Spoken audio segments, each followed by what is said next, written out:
भविष्यपुराणम् उत्तरपर्व षण्णवत्यधिकशततमोऽध्यायः लवणपर्वत दानविधिवर्णनम्।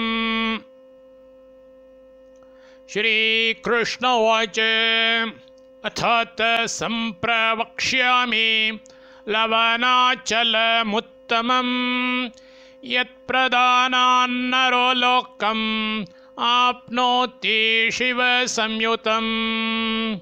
उत्तम षोडशद्रोणः कर्तव्यो लवणाचलः मध्यम स्यात् तदर्धेनाधम स्मृतः।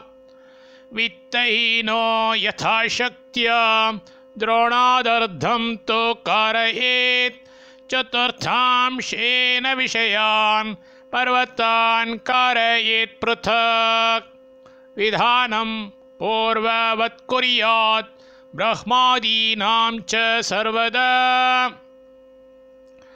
तद्वद्धेमतरोन् सर्वान् लोकपालनिवेशनम्। शिरांसि कामदेवादींस्तद्वत्तत्र निवेशयेत्। कुर्याज्जागरमत्रापि दानमन्त्राणि बोध मे। सौभाग्यरससम्भूतो यतोऽयं लवणो रसः दानात्मकत्वेन च मां पाहि पापन्नगोत्तम। तस्मादन्नरसा सर्वे नोत्कृष्टा लवणं विना प्रियं च शिवयोर्नित्यं तस्माच्चान्तिप्रदो भव।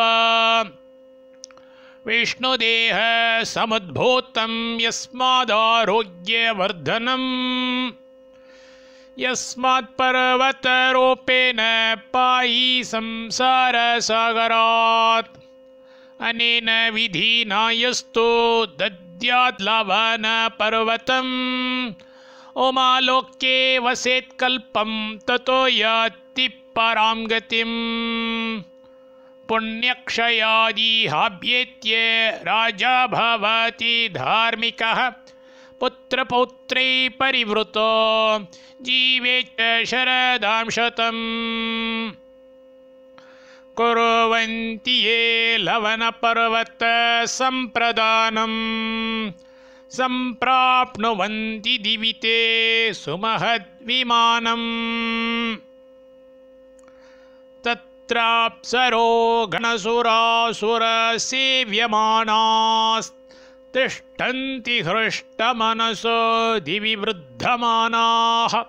तिष्ठन्ति हृष्टमनसो दिवि वृद्धमानाः।